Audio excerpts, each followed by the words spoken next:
Bom dia.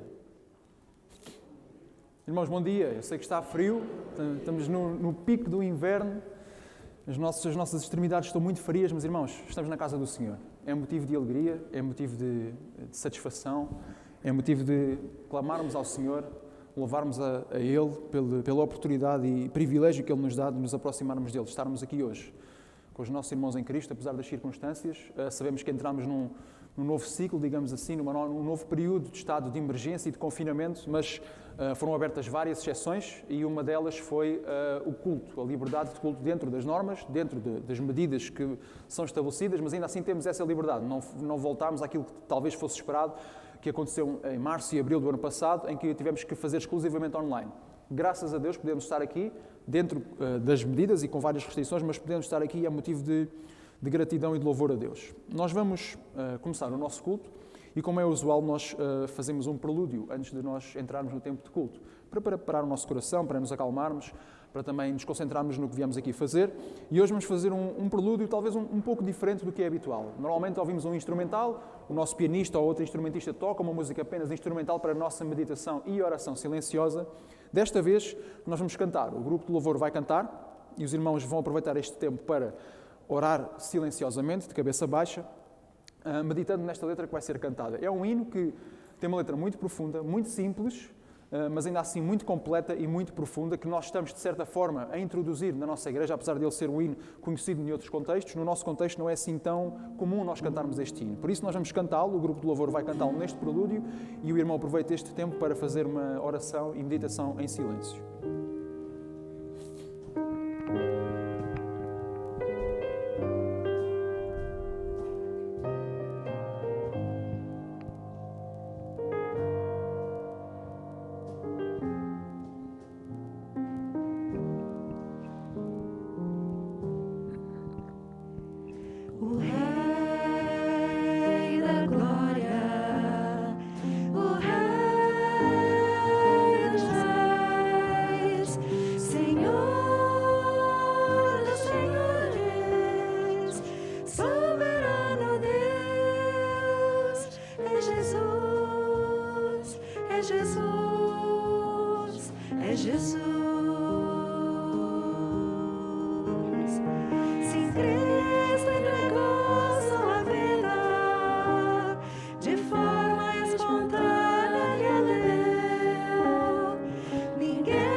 Cristo entregou sua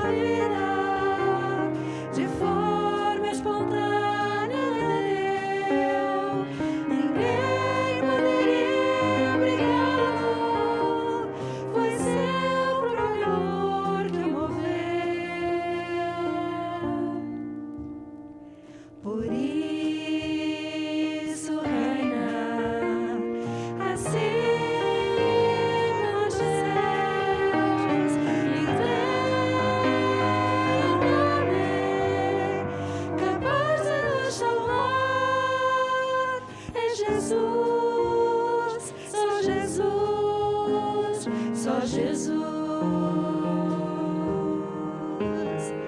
Sim, Cristo entregou sua vida de forma espontânea a Deus. Ninguém poderia obrigá-lo. Foi seu próprio amor que o moveu. Virá em breve o Rei dos Reis, vestido de glória, com todo o seu poder, voltará. Sim, Jesus voltará.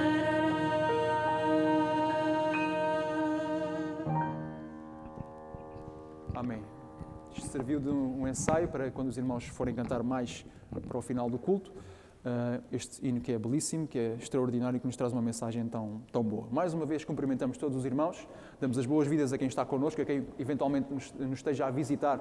Seja muito bem-vindo no nosso meio, todos aqueles que estão a assistir à transmissão, que será transmitida mais logo às 6h30, creio eu.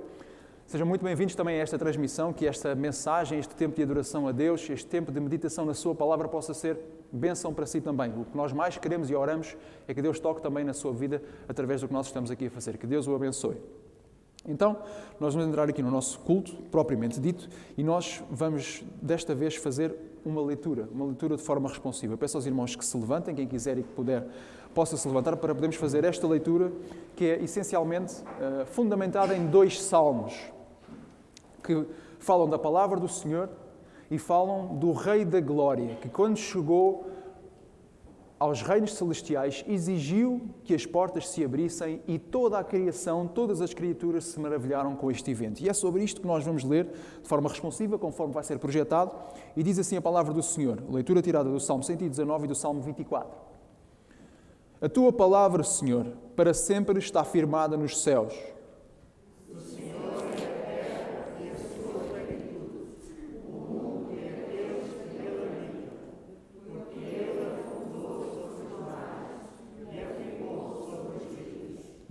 Quem subirá ao monte do Senhor? Ou quem estará no seu lugar santo? Aquele que é limpo de mãos e puro de coração, e não entrega a sua alma à verdade, nem jura enganosamente. Este receberá a bênção do Senhor e a justiça do Deus da sua salvação. Esta é a geração daqueles que buscam a tua face, ó Deus de Jacó.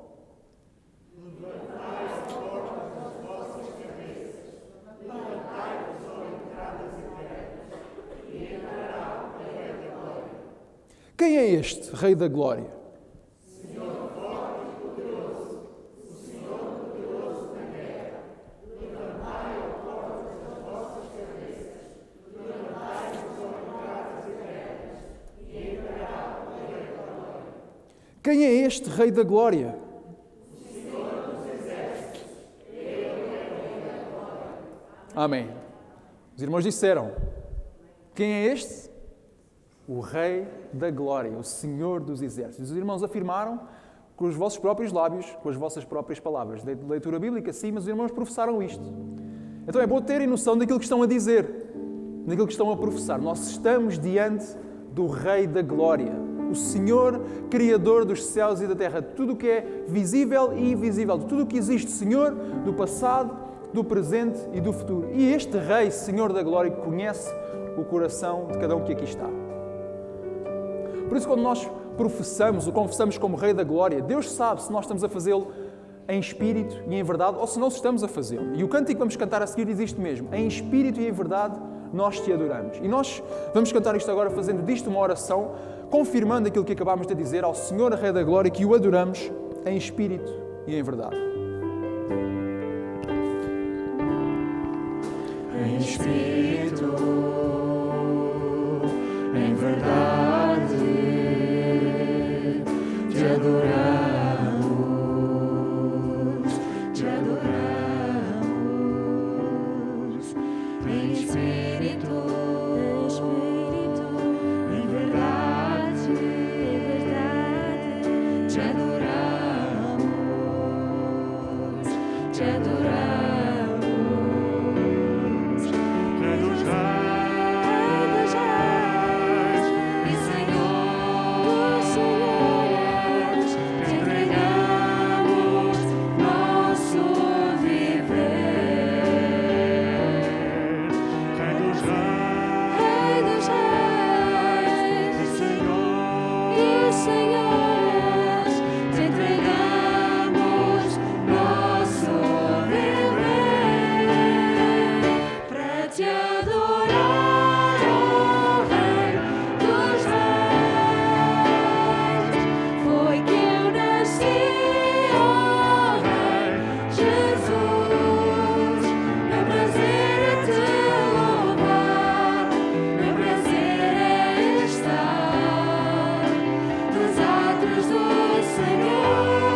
Amém. Louvando o Rei dos Reis, o Senhor dos Senhores, acabámos de dizer e de cantar que o nosso prazer é estar nos átrios do Senhor, o nosso prazer é viver na casa de Deus.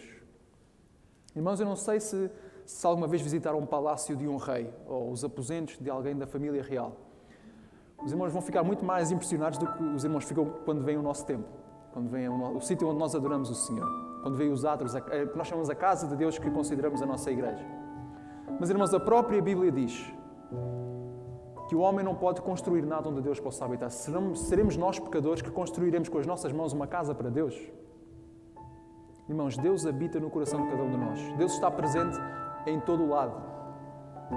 E por isso é que nós, confirmando isto, vamos cantar que os olhos do Senhor estão sempre atentos a cada um de nós. O Senhor está sempre perto de cada um de nós, sempre disponível para nos ouvir, sempre disponível para nos atender, onde quer que estejamos, cá dentro e lá fora nas nossas vidas. Por isso nós vamos cantar isto. O Deus de promessas, que fez uma aliança connosco e que sabe todos os detalhes da nossa vida e está sempre atento aos nossos clamores. Louvemos a Deus.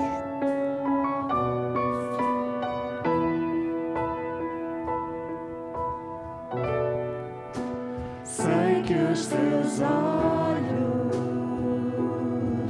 sempre atentos permanecem em mim,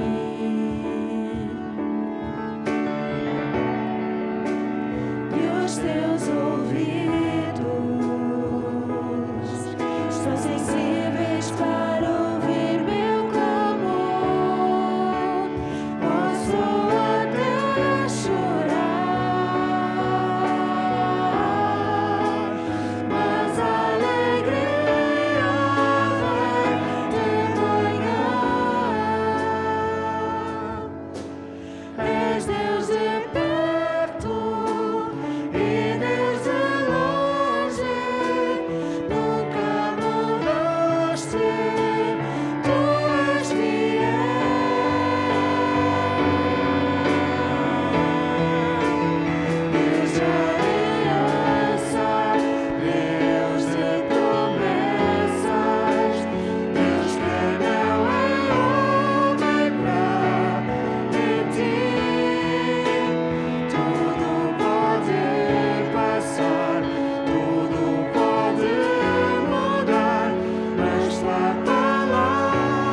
esta certeza com convicção. Que Tu és Deus de promessas, Deus de aliança e que tudo o que Tu dizes, tudo o que Tu nos revelas na Tua palavra vai se cumprir. Aconteça o que acontecer. Obrigado, Senhor, porque sendo Rei soberano, Senhor dos Senhores, Tu estás atento aos nossos clamores. Quando os governos não nos ouvem, quando a nossa própria família não nos ouve, quando os nossos patrões não nos ouvem, quando nós estamos no lugar mais solitário do mundo, Tu ali estás connosco, Senhor. Tu ali estás pronto para nos ouvir. E mesmo quando estamos rodeados de gente, mesmo quando temos todos os recursos, todos os acessos possíveis, só Tu verdadeiramente nos podes auxiliar, Senhor. E só Tu nos ouves verdadeiramente no íntimo do nosso coração. Nós Te louvamos por isto, nós Te agradecemos e Te pedimos, Senhor, que nesta hora nos ouças. Ouças o nosso clamor. Aceites a nossa adoração. E sejas connosco nesta hora. Fala ao nosso coração, Senhor. É o que Te pedimos e agradecemos. Em nome daquele que é Rei dos Reis, Senhor dos Senhores, Jesus Cristo. Amém. Antes de os irmãos se sentarem, vamos fazer o usual cumprimento a quem está à nossa volta, cumprindo o distanciamento social, mas dizendo assim um olá, fazendo um passo bem por Wi-Fi, digamos assim, à distância, sem fios. E depois de cumprimentar, os irmãos podem sentar.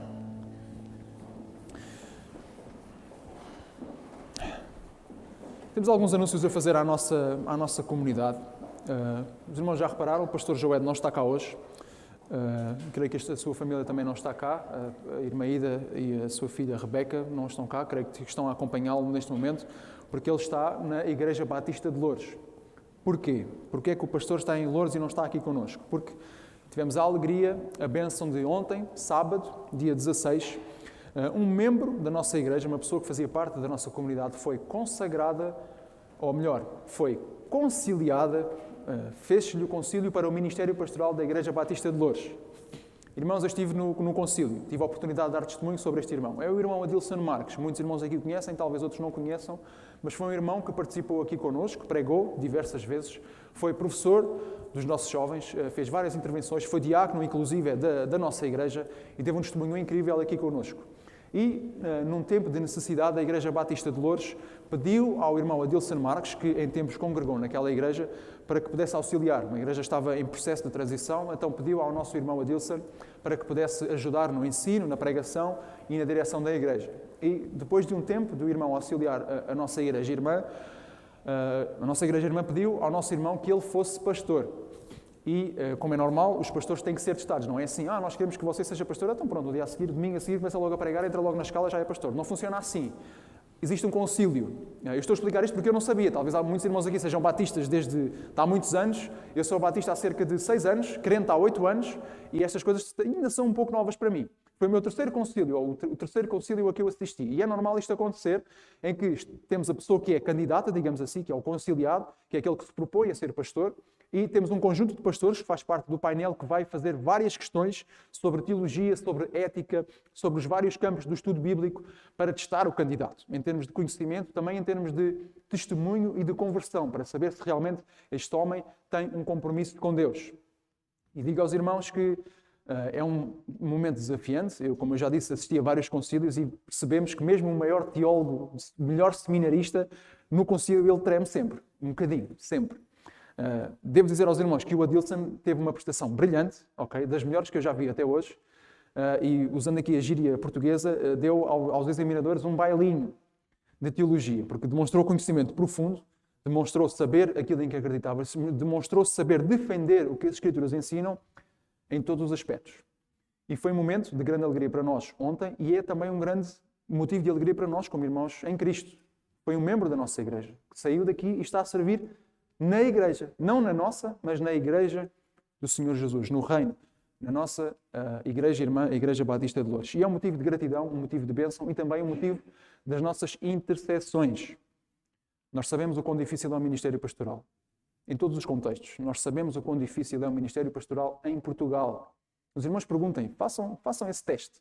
Perguntem aos vossos colegas de trabalho, colegas de escola, pessoas, vossas amigas, vizinhos que não sejam crentes, que não participem no contexto evangélico e perguntem o que é que elas acham dos pastores evangélicos. Os irmãos perguntem. E vão obter uma resposta talvez bastante chocante. Mas é assim que o nosso contexto é, portanto, ainda mais responsabilidade temos nós em orar pelos nossos pastores. não só pelos nossos, da nossa igreja, mas também pastores das diversas igrejas em Portugal, que são defensores do reino, são pessoas que estão na linha da frente na pregação da palavra e na expansão do reino de Deus. Por isso, eu queria aproveitar este momento para orarmos pelo nosso, deveria dizer, pastor. Talvez só ele vai ser consagrado ao ministério pastoral no culto das 11 horas, portanto daqui a 2 horas já será oficialmente pastor. Mas creio que já podemos dizer o pastor Adilson, vamos orar por ele, vamos interceder por ele, agradecer a Deus pela prestação que ele teve ontem, pela capacitação que Deus lhe deu e para que Deus o acompanhe e o guie neste tempo, talvez anos. Oramos para que sejam anos de serviço ali na Igreja Batista de Lourdes. Eu vou pedir ao nosso pastor, Samuel Kiput, para orar por este motivo.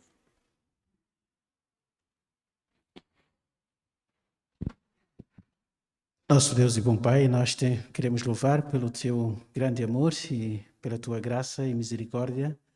Obrigado por mais um dia de vida que tu nos concedes, ó Pai Santo, pelo privilégio também de podermos estar aqui, prestando-te culto em espírito e em verdade, ó Pai, dedicando as nossas vidas a ti e expressando também aquilo que nos vai na alma, a nossa gratidão, o nosso louvor, o nosso reconhecimento a ti por todas as coisas que tens feito, por todas as bênçãos que continuas a derramar sobre nós e, acima de tudo, por aquilo que tu és, ó Pai Santo. Reconhecemos-te como o Senhor das nossas vidas, como o Rei das nossas vidas, aquele que é a razão do nosso ser e da nossa existência também. Obrigado, Pai, pela oportunidade que tu nos dás, pela liberdade que ainda temos de podermos estar juntos, prestando-te um culto em comunidade. Neste momento também, ó Pai, queremos expressar a nossa gratidão por aquilo que aconteceu ontem, pelo concílio examinador do nosso amado irmão Adilson. Obrigado também pelos resultados da sua prestação, ó Pai, o seu compromisso, a sua convicção e a certeza daquilo que tu fizeste na sua vida e também aquilo que tu pretendes fazer a partir de agora. Pedimos que tu abençoes os trabalhos ali em Loures, neste culto de consagração, que a tua igreja possa ser abençoada com o ministério pastoral do teu servo. Obrigado, Pai, porque tu continuas a levantar obreiros para a tua seara e nós te agradecemos, sobretudo aqueles que lideram a tua igreja.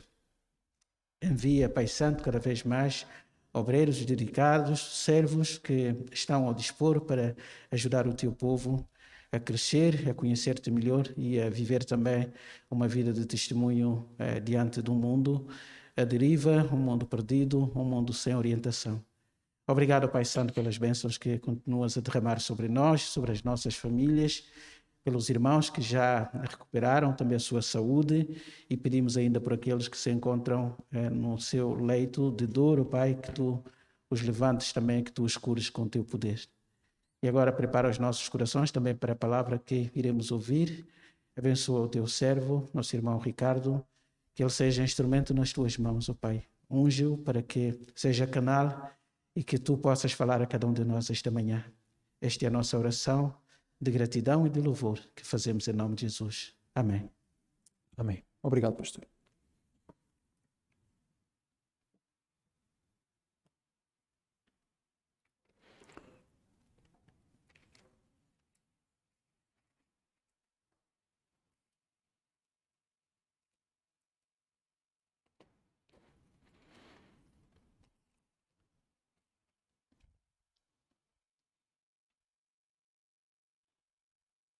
Ofendi a Deus e à humanidade porque o meu trabalho não atingiu a qualidade que deveria.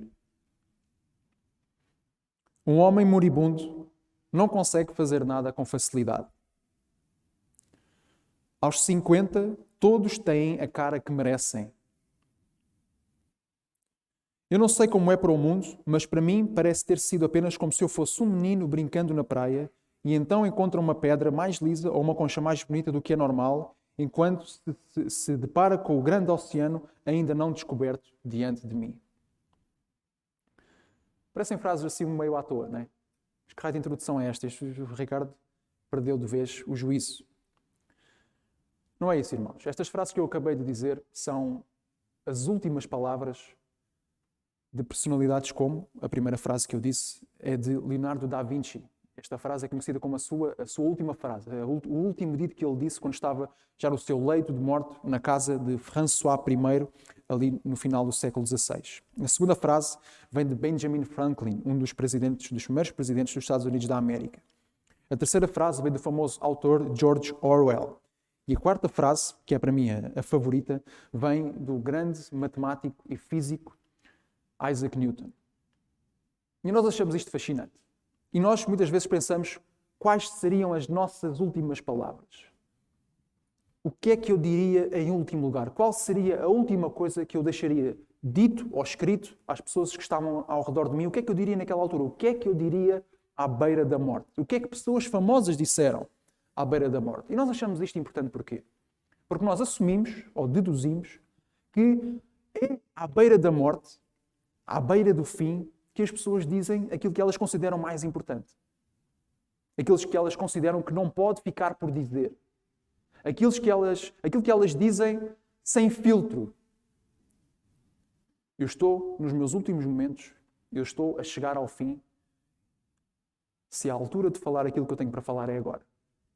E nós achamos isto fascinante, achamos isto algo interessante e até pensamos isto em relação a nós mesmos. O que é que eu diria no meu leito de morte? O que é que eu gostava de deixar dito? Mas a verdade é que o próprio Deus tem, digamos, a sua frase final. O próprio Deus, Criador do Universo, tem a sua última palavra que quis transmitir à humanidade e que quer transmitir a nós hoje. Nós vamos ver isto na carta que foi escrita por um autor desconhecido, carta que foi escrita aos Hebreus. Nós vamos ver isto na carta aos Hebreus, no primeiro capítulo, logo no início. Os primeiros 3 versículos da carta aos Hebreus.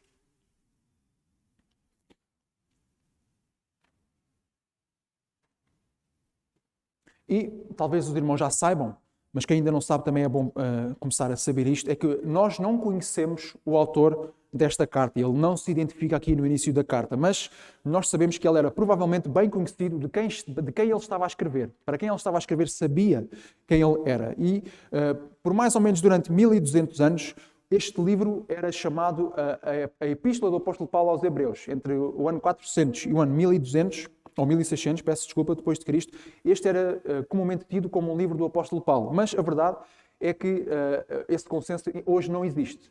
Os escritos mais antigos, alguns atribuem a autoria deste texto a Barnabé e outros, sim, oferecem também a autoria deste texto ao apóstolo Paulo. As mais antigas, as referências mais antigas, dão a autoria deste texto ao próprio Barnabé, que era um companheiro do apóstolo Paulo nas suas viagens missionárias. Mas há outros possíveis autores desta carta, o próprio Apolo ou Priscila, o casal missionário que nós lemos no livro de Atos também, se pensa que possam ter sido os autores, a verdade é que não existe certeza. Sabemos que era uma pessoa que estava bem familiarizada com o contexto judaico, com toda a lei judaica, com toda a história do povo de Israel, desde o princípio até agora a vinda do Messias. Era uma pessoa que tinha um conhecimento profundo, tanto de filosofia e cosmovisão judaica como grega, e é uma pessoa que tem um estilo de escrita um pouco diferente daquilo que é normal no apóstolo Paulo.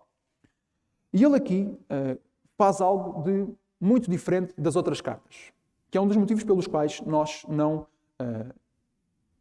categoricamente afirmamos isto, apesar de ser uma opinião bastante diversa ou bastante implementada em muitas pessoas, muitos pensadores, muitos teólogos.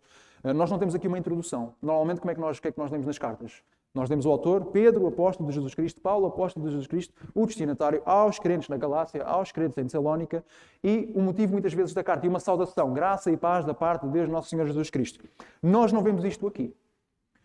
É interessante porque nós chamamos isto de Epístola aos Hebreus, mas esta epístola não começa como uma epístola. Ela começa quase como um ensaio filosófico. E nós vemos isso claramente na introdução e nós vamos ler. Eu vou ler para os irmãos acompanharem a leitura nas vossas Bíblias e vamos entrar aqui no texto propriamente dito para ver o que é que este autor, que nós desconhecemos, tem para nos transmitir acerca das últimas palavras de Deus. E diz assim o autor aos Hebreus: Deus, que várias vezes, de diversas maneiras, falou aos pais pelos profetas, falou-nos nestes últimos dias pelo seu Filho, a quem constituiu herdeiro de todas as coisas, por quem fez também os mundos, o qual, sendo resplendor da sua glória e a imagem expressa da sua pessoa, sustentando todas as coisas pela palavra do seu poder, havendo feito por si mesma a purificação dos nossos pecados, assentou-se à destra da majestade nas alturas. Eu vou pedir aos irmãos que me acompanhem numa oração. Pai, nós te louvamos, nós te engrandecemos, Senhor. Ó Pai, nós reconhecemos a nossa fraqueza, a nossa limitação, tanto de entendimento, de compreensão e mesmo de aplicação, Senhor, daquilo que nós muitas vezes lemos na Tua Palavra. O nosso problema não é aquilo que nós não sabemos, mas é aquilo que sabemos e não conseguimos cumprir. Pedimos a Tua misericórdia e a Tua graça, Senhor. E nesta hora específica em que aqui estamos reunidos para Te louvar, nós Te pedimos em nome de Jesus Cristo que fales ao nosso coração. Que venhas ao encontro das nossas necessidades, daquilo que nós precisamos de mudar nas nossas vidas, de acordo com aquilo que está escrito, Senhor, daquilo que Tu nos tens revelado. Que o Teu Espírito possa trabalhar os nossos corações e as nossas mentes nesta hora. Pedimos isto em nome de Jesus. Amém. A maioria das traduções, não todas, começam com a palavra Deus. Deus. E logo aí nós vemos a prioridade que o autor aos Hebreus tinha em começar com Deus, fazendo eco do primeiro livro da Bíblia, de Gênesis, quando diz que Deus criou os céus e a terra. Então nós vemos aqui um pequeno paralelismo em que o autor começa com a palavra Deus. Apesar de no grego não ser a palavra Deus que está em primeiro lugar, mas no grego antigo a ordem das palavras não interessa assim tanto. A maioria das traduções põem Deus aqui no primeiro lugar porque pela construção gramatical da primeira frase nós percebemos que a palavra Deus tem ênfase. E Deus, o que é que diz a respeito de Deus aqui no primeiro versículo? Que várias vezes, de diversas maneiras, falou aos pais pelos profetas. O que o autor aos Hebreus está a dizer é que durante toda a história de Israel, durante toda a história da criação, Deus falou várias vezes, de várias formas, a várias pessoas. E nós temos alguns exemplos. Por exemplo, um episódio muito interessante e muito importante e muito conhecido, certamente, em Êxodo 3, quando Deus fala com Moisés. Certo? Deus fala com Moisés através de uma sarça ardente. E é muito interessante os irmãos verem filmes modernos sobre este episódio. Parece que a sarça ardente, há uns filmes que escolhem ter assim uma árvore maior, há outros que metem uma árvore mais pequenina, e se os irmãos forem ver bandas desenhadas ou literatura para crianças deste episódio, parece que a árvore toma formas diferentes e a chama toma formas diferentes. Mas a verdade é que a Bíblia diz que foi através de um fogo que não queimava a sarça que Deus falou a Moisés. Mas há mais. Por exemplo, com Elias, não foi através de uma sarça ardente, mas diz no primeiro livro de Reis, capítulo 19, que Deus falou com Elias com uma voz suave e encorajadora. Depois de ele ter passado um grande momento de dificuldade com Acabe, ele estava fugitivo e Deus falou com ele mansamente, tranquilamente. Não sabemos se foi uma voz audível, nós estávamos lá para ver, mas sabemos que está escrito na Bíblia que Deus assim falou com Elias. Também com Isaías, uma das formas de Deus falar favoritas para mim pessoalmente. Em Isaías capítulo 6 nós vemos a forma dramática, quase em êxtase, com que Deus fala a Isaías, através de uma visão celestial dos anjos do céu, em que Deus nem sequer disse nada ainda e Isaías já está em pânico. Já diz, quem sou eu para estar aqui diante do Senhor, Rei dos Reis, Senhor dos Exércitos? Mas, com Oseias, uma forma muito peculiar, muito polémica, certamente, com que Deus fala com Oseias, através de uma crise familiar. Deus pede algo a Oseias, acredita, irmãos, não vai pedir a ninguém hoje, fiquem já aqui estabelecido e assente. Mas é uma forma com que Deus usou para falar com Oseias, através de uma situação familiar peculiar com que Deus fez com que Oseias passasse. Amós, profeta Amós, a forma como Deus fala com Amós também é muito interessante. Deus mostra-lhe um cesto de frutos de verão, para lhe mostrar aquilo que iria acontecer com o povo de Judá. Mais uma forma muito interessante, nós lemos em Números capítulos 22, quando vemos Deus usar uma jumenta para falar com o profeta Balaão. Balaão bate na jumenta e a jumenta vira-se, então, o que estás a fazer? E a Bíblia diz que foi o Senhor falando com Balaão através da jumenta. Então nós vemos aqui várias formas, várias maneiras de Deus falar com o ser humano. Isto revela-nos duas coisas. Em primeiro lugar, revela-nos que, ou diz-nos que, se nós queremos saber de Deus, tem que ser Deus a revelar-se a nós. Todas as instâncias em que nós vemos Deus a falar com o ser humano na Bíblia, é Deus que faz a abordagem. É Deus que chega. e fala. E o ato de Deus falar com o ser humano, o ato de Deus se quer comunicar de qualquer forma com o ser humano, irmãos, é um ato de extrema condescendência. Deus não tinha que falar connosco. Deus não tinha que comunicar connosco. Deus não estava obrigado a isso. Deus não precisava de um favor urgentemente, então foi falar com aqueles que estavam disponíveis. Não. Deus falou e abordou porque quis revelar-se. A segunda lição que nós tiramos daqui é que Deus nunca deixou o homem em trevas. Nunca deixou o homem sem uma palavra. Nunca deixou o homem sem uma revelação sua. Sim, é verdade, a revelação é chamada progressiva, e nós acreditamos nessa doutrina, chamada mesmo doutrina da revelação progressiva. O que é que significa? Significa que ao longo da história bíblica, e nós vemos, a Bíblia é muita história, começa muito lá atrás e acaba com a ressurreição de Jesus Cristo e com o livro de Apocalipse, mas o que as pessoas do Antigo Testamento sabiam sobre Deus é muito menos do que nós sabemos hoje, ou pelo menos do que nós temos acesso hoje. Portanto, progressivamente, Deus se vai revelando, Deus vai falando mais de si, Deus vai revelando mais do seu caráter, dos seus atributos, mais do seu plano para a humanidade. Isto leva-nos a uma grande questão, que quase sempre, quando eu pergunto isto na escola bíblica dominical, as pessoas entram sempre num grande debate. Então, se nós hoje somos salvos por Jesus Cristo, que já aconteceu, as pessoas do Antigo Testamento eram salvas? Aquelas perguntas de teologia que muita gente levanta para levantar problemas. Tanto nós, como as pessoas do Antigo Testamento, como estes pais e profetas do qual o autor de Hebreus está a falar, foram salvos da mesma forma. Pela fé no Messias. Mas hoje nós temos a noção disso mais clara. Temos a perfeita ideia do que Deus fez. Deus enviou o seu Filho para morrer por nós. Mas nesta altura eles não tinham confiança naquilo que aconteceu antes, mas naquilo que estaria para acontecer. Pela fé na promessa, Abraão foi justificado. Ele confiava que Deus iria cumprir a promessa. Ele não tinha bem noção do que era. Para ele seria uma terra, uma família muito populosa por todos os cantos da terra. Ele não tinha bem a noção do que seria, de como é que isto tomaria forma. Mas ele foi justificado pela promessa que haveria de vir. E Deus foi revelando a sua promessa ao longo da história de várias vezes, de várias formas, a vários tipos de pessoas. Através dos profetas, que eram pessoas que falavam em nome de Deus. Através de sacerdotes até, que eram pessoas que intercediam a Deus pelo povo, e através dos próprios reis de Israel. Muitos reis foram usados também para comunicar a palavra de Deus. Um autor de um dos grandes favoritos livros da Bíblia, o livro de Salmos, foi, na sua grande parte, escrito por um rei, o rei Davi. Então, Deus foi falando ao povo através de profetas, de sacerdotes e de reis. Irmãos, Deus falou muitas vezes de várias formas, como nós já vimos.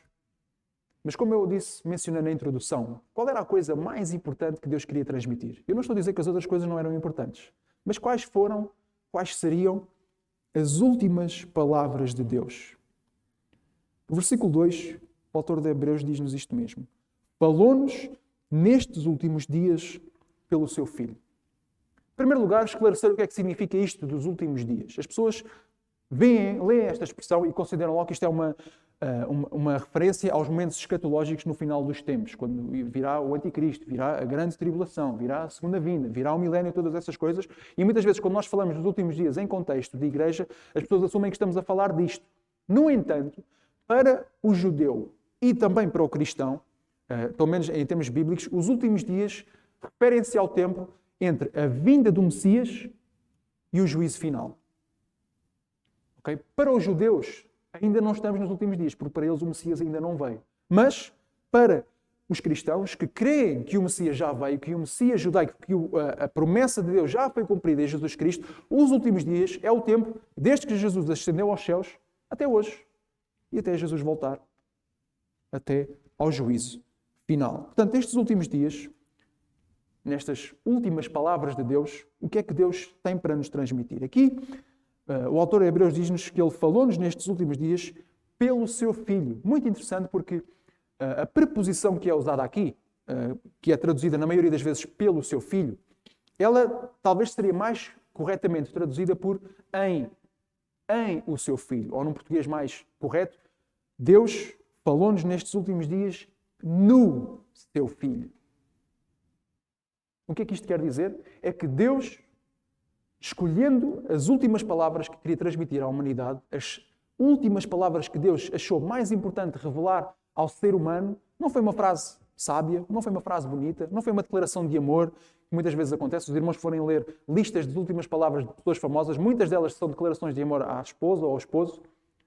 Deus deu-nos uma pessoa, o seu Filho.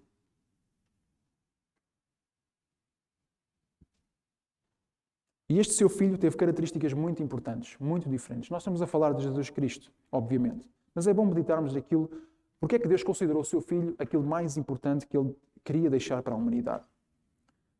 Falou-nos nestes últimos dias pelo seu Filho, a quem constituiu herdeiro de todas as coisas, por quem fez também os mundos. Duas designações aqui do Filho. Primeira, herdeiro de todas as coisas. O que é que isto significa? Que o próprio Deus deixou a Jesus Cristo tudo. Está a pôr Jesus, está a pôr o seu Filho no mesmo patamar de autoridade que Ele mesmo. Deus está a dizer, estão a ver tudo o que eu tenho, estão a ver tudo o que eu criei, estão a ver tudo o que eu fiz, o meu Filho também é dono disso tudo. Essencialmente, Hebreus, o autor aos Hebreus, falando para judeus, está a dizer que Jesus é Deus. Que Jesus é igual patamar com Deus. Irmãos, isto é uma das doutrinas mais difíceis de entender e é muito interessante. Ontem no concílio houve um pastor que, dentro do campo da teologia, perguntou ao Adilson sobre a passagem em Filipenses 2, quando diz que enviou o seu filho, que se esvaziou a ele mesmo, tomando a forma de servo e morrendo de morte na cruz. E ele perguntou, então Jesus deixou de ser, abdicou de quê quando veio à Terra? Porque ele passou a ser homem. Mas não deixou de ser Deus. E como é que isto funciona? Como é que funciona sendo Jesus homem, sendo Jesus Deus? Jesus não podia estar em todo lado. Porque o próprio Adilson disse que Jesus, quando soube que Lázaro estava morto, ele teve que andar desde onde estava até onde Lázaro estava. Não simplesmente teletransportou-se e foi. Então nós temos aqui uma limitação que Jesus tem, mas que é uma limitação importante, e que é uma limitação autoimposta. E nós cantámos isso no prelúdio. E que ele de própria vontade se ofereceu para ser o nosso Salvador. E este Filho, a quem Deus constituiu dono de todas as coisas, era homem, é homem, mas também é Deus soberano, Criador dos céus e da terra. E nós também vemos isso claramente na segunda designação que o autor aos Hebreus nos oferece. Ele diz, por quem fez os mundos. Esta palavra mundos é muito peculiar, porque ela é traduzida de forma diferente em contextos diferentes. Ela, literalmente, talvez a tradução mais comum será eras. A palavra que é traduzida para mundos aqui, na maioria dos contextos é eras, mas neste contexto específico faz sentido que seja traduzida por mundos. O que é que o autor está a referir-se? Mais uma vez, ele está a fazer menção ou a fazer alusão a uma parte da cosmovisão judaica que dividia o universo em 7 esferas celestiais, 7 esferas de existência. E nós lemos isto, temos um vislumbre disto quando o apóstolo Paulo diz que subiu ao 3º céu, naquela visão, naquela experiência que o apóstolo Paulo tem e que conta na sua carta aos Coríntios. Então, o que o autor aos Hebreus está a dizer é que todas estas esferas, que os hebreus consideravam que seria toda a composição de todo o universo que existe, este Filho, pelo qual Deus falou nestes últimos dias, fez todas estas coisas. O Filho não só é Criador do mundo que vemos, é Criador também do mundo que não vemos, de todos os seres, desde o bichinho mais pequenino, mais insignificante, desde o verme mais desconhecido, desde a espécie de inseto mais desconhecida, até aos anjos celestiais que adoram Deus na sua presença. O seu Filho fez todas estas coisas. E quando também a passagem que nós lemos no Evangelho de João, capítulo 1, versículo 3, através dele todas as coisas foram feitas. Deus, no seu último discurso, na sua última frase, ele disse, este é o meu Filho, em quem coloquei todo o meu aprazo. E é muito interessante nos nossos contextos evangélicos. Muitas pessoas gostam de dizer que ouvem Deus falar, que Deus fala com elas. Irmãos, eu já estive em contextos em que parecia que a pessoa tinha acesso direto, estava constantemente ligada na rádio de Deus. E eu tentei pedir à pessoa a frequência, porque eu também queria, mas a pessoa não soube dar. Ela disse, Deus disse-me, Deus ontem disse-me, olha, Deus está-me a dizer agora, Deus disse-me ao pequeno almoço, Deus disse-me ao jantar, Deus disse-me enquanto estava a tomar banho, e Deus está constantemente a falar com esta pessoa. Eu sinceramente, na altura, era pouco maturo na fé, fiquei um bocadinho, então, mas se fala tanto com ela, porque é que não também quero, né? Também gostava que Deus fale comigo. E eu creio que qualquer irmão, nesta situação, pensaria o mesmo. Qual de nós não gostaria que Deus falasse connosco? Mas, irmãos, Deus já nos disse tudo o que tinha para nos dizer. E Ele não disse com uma frase bonita, Ele não disse com um texto elaborado, Ele mostrou-nos o seu Filho. O irmão quer ouvir Deus, o irmão quer ver Deus falar. Olhe para o seu Filho Jesus Cristo. É tão polémico e tão chocante muitas vezes para mim o quanto as pessoas baseiam o seu cristianismo, a sua fé cristã, em coisas que não são Jesus Cristo. Em coisas que não são as últimas palavras de Deus, a palavra encarnada, o próprio Jesus. Mas para estimular a isto, para nós termos uma visão mais cristocêntrica de quem é Deus, vamos ver aqui o que diz o versículo 3. O qual, tendo o resplendor da sua glória e a imagem expressa da sua pessoa, sustentando todas as coisas pela palavra do seu poder, havendo feito por si mesmo a purificação dos nossos pecados, assentou-se à destra da majestade nas alturas. Irmãos, há pouco falava da doutrina da encarnação, como Deus encarnou em Jesus Cristo, uma das coisas mais incompreensíveis, porque a própria Bíblia afirma, 1 de João, primeira carta de João, capítulo 4, versículo 12, se não estou em erro, diz que nunca ninguém viu a Deus. Ele não está a dizer, alguns viram a Deus, alguns viram um vislumbre, ele é categórico. Nunca ninguém viu Deus. No entanto,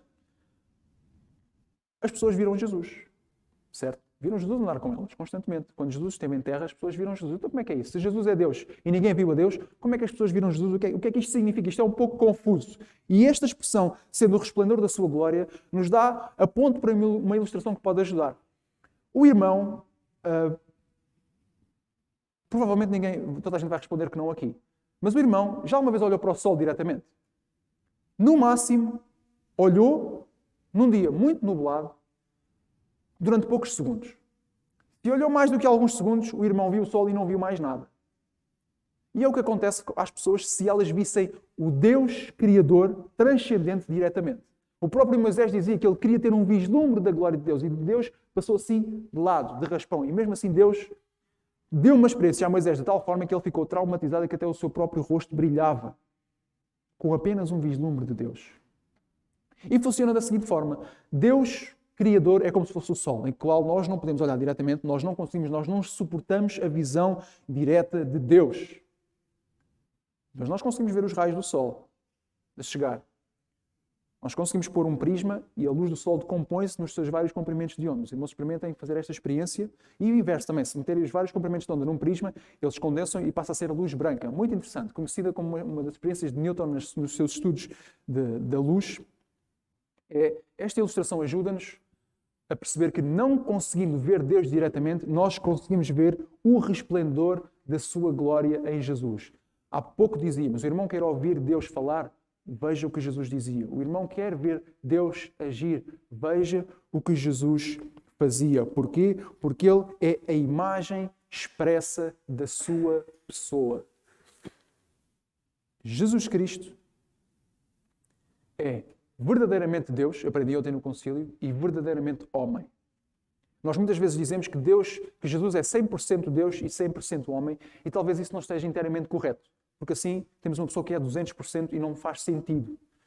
Será mais correto dizer que Jesus era verdadeiramente Deus e verdadeiramente homem, porque Ele era expressa imagem da sua pessoa.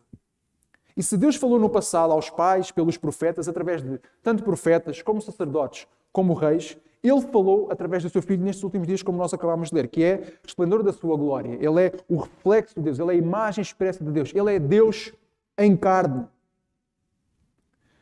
Mas nós vamos ver aqui nesta segunda parte do versículo 3, como tudo aquilo que os profetas, os sacerdotes e os reis fizeram culmina, chega ao ápice, ao vértice, aqui com Jesus. Nós vemos aqui que este Filho, resplendor da glória, imagem expressa da pessoa de Deus, sustenta todas as coisas pela palavra do seu poder. Qual era a responsabilidade do profeta no Antigo Testamento? Era proclamar aquilo que Deus queria transmitir ao povo. Deus falava ao profeta, o profeta dizia a famosa forma profética no início do seu discurso, muitos deles, não todos, mas a maioria deles diziam: assim diz o Senhor. E diziam o que tinham a dizer. Muitas vezes eles próprios não compreendiam. Frequentemente as pessoas que ouviam não compreendiam e rejeitavam veementemente, mas eles falavam, eles diziam aquilo que Deus queria que eles dissessem. Hoje também nós temos o chamado dom da profecia, que é um pouco ou talvez diga bastante diferente do dom da profecia do Antigo Testamento. Como o Messias já veio, como a revelação de Deus já está fechada, os profetas do Antigo Testamento falavam coisas que não entendiam, falavam com Deus diretamente e falavam com as pessoas, aquilo que estava para vir. Hoje nós falamos, não que Deus fale connosco como falou com os profetas do Antigo Testamento, mas nós falamos aquilo que está escrito, aquilo que já foi dito, aquilo que já foi estabelecido por Deus. Nós somos profetas de Deus. Há profetas de Deus na igreja de hoje, não no sentido que preveem o futuro, mas que pregam a palavra do Senhor. Mas a palavra de Jesus tem uma característica diferente. Diz aqui que Ele sustenta todas as coisas pela palavra do seu poder. Ou seja, por outras palavras, Deus é o último, derradeiro profeta, porque a sua palavra sustenta tudo aquilo que outros profetas disseram, sustenta tudo aquilo que é dito neste mundo e sustenta a própria criação. Jesus é a última palavra de Deus porque Ele é o derradeiro profeta, com a palavra que sustenta todas as coisas. Para além disso, diz que, sendo Ele sustentando todas as coisas pela palavra do seu poder, havendo feito por si mesmo a purificação dos nossos pecados. E através disto nós vemos aqui uma imagem deste Filho de Jesus como sacerdote. Quem era responsável por trazer, ou melhor, quem era responsável por fazer o sacrifício que as pessoas traziam para a purificação dos pecados? Eram os sacerdotes. No Antigo Testamento nós vemos isto constantemente e o próprio Deus regula toda a atividade dos sacerdotes em termos de apresentar o sacrifício diante do altar, em que o pecador colocava a mão no animal enquanto o sacerdote sacrificava, como se a culpa do pecador passasse para o animal. O animal morria, pagava pelo pecado, o pecador ia-se embora. O que é que acontece? No dia a seguir, ou até mesmo no próprio dia, voltava a pecar. Portanto, o dia a seguir, o ano a seguir, a pessoa tinha que lá estar outra vez com o animal, com um sacrifício para fazer, com a mão em cima para purificar os seus pecados, diariamente, constantemente, em várias ocasiões.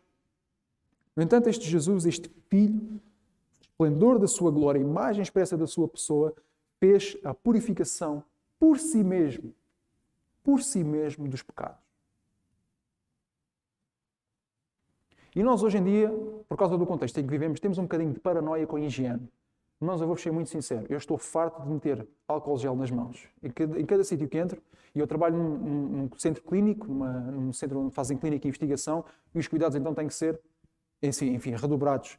Irmãos, eu não sei, as minhas mãos vão se dissolver em álcool mais tarde ou mais cedo, porque nós estamos constantemente a passar as mãos em álcool gel, muito obcecados com estar limpos, muito obcecados no que é que nós tocamos, e até é positivo, mas irmãos, por muita purificação que nós façamos nesta vida, por muita coisa que nós possamos fazer, por muito higiênicos que nós sejamos, por muito germofóbicos que nós sejamos, e há pessoas assim que têm medo dos germes, tudo tem germes, tem que ser muito acidinhas, tem que ser muito limpinhas, há uma purificação que só Jesus pode fazer.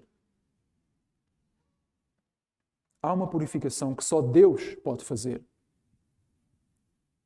O problema dessa purificação é que ela não vem nas medidas da DGS. O problema dessa purificação é que nem sempre se vê, nem sempre se mede, não se consegue ver ao microscópio. Não se consegue ver com análises químicas e bioquímicas. Ela só se consegue ver se Deus iluminar o nosso coração escuro com a sua luz. Se Deus trouxer à superfície todas as impurezas que nós temos no nosso coração. E eu lembro-me, quase como se fosse ontem, quando eu tive a minha experiência com Cristo, quando eu li a Bíblia, quando eu li sobre Jesus, quando eu percebi quem Jesus era, e também ao mesmo tempo, simultaneamente, eu percebi o quão severo era o meu pecado.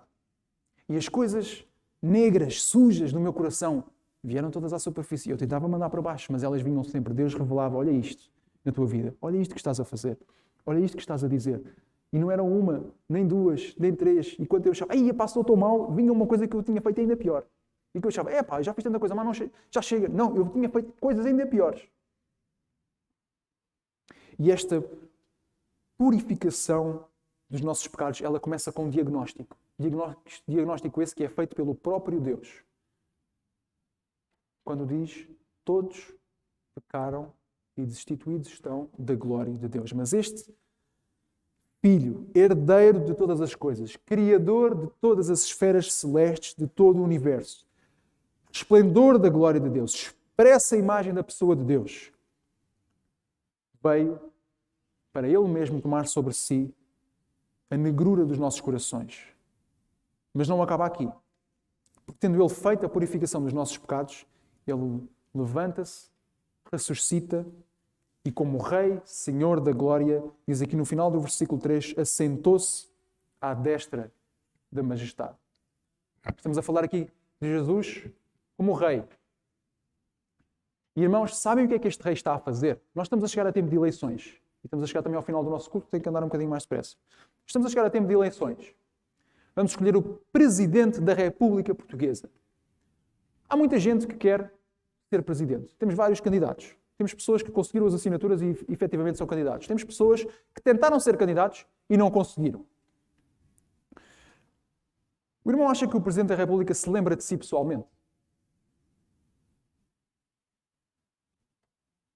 Sabe o que é que este Rei, Senhor da Glória, está a fazer à destra da majestade? A interceder por si. Não houve rei nenhum na história que intercedesse no trono diante dos seus súditos, ou pelos seus súditos.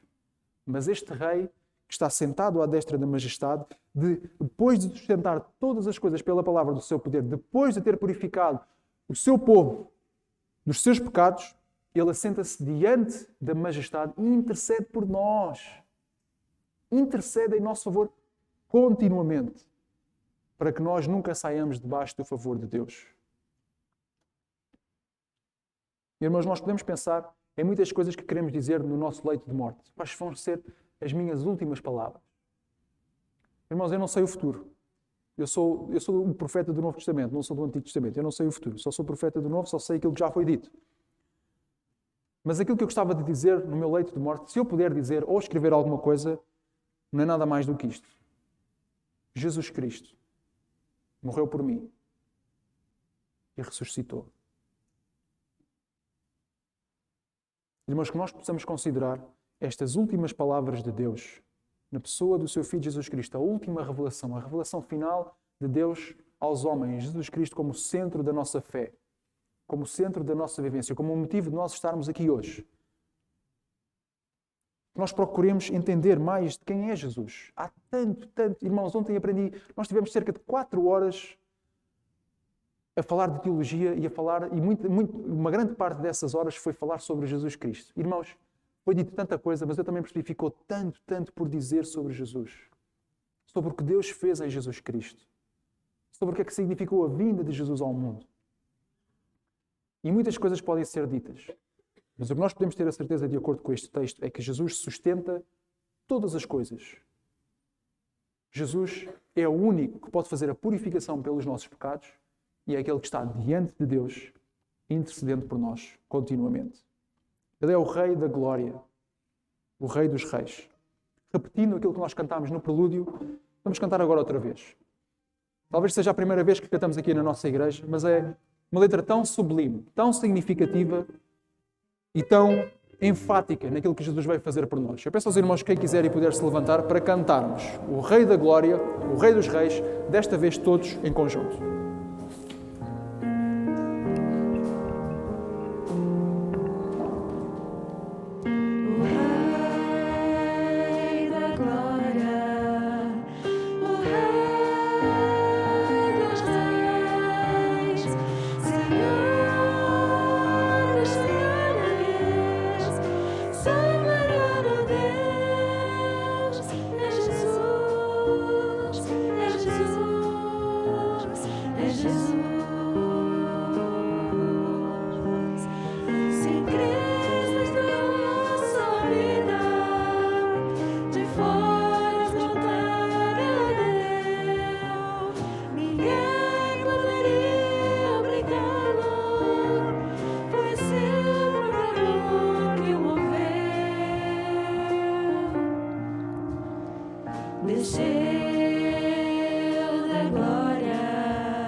Cristo entregou sua vida.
cheio da glória, um dia voltará para estar connosco e para trazer o juízo final e a nossa final redenção.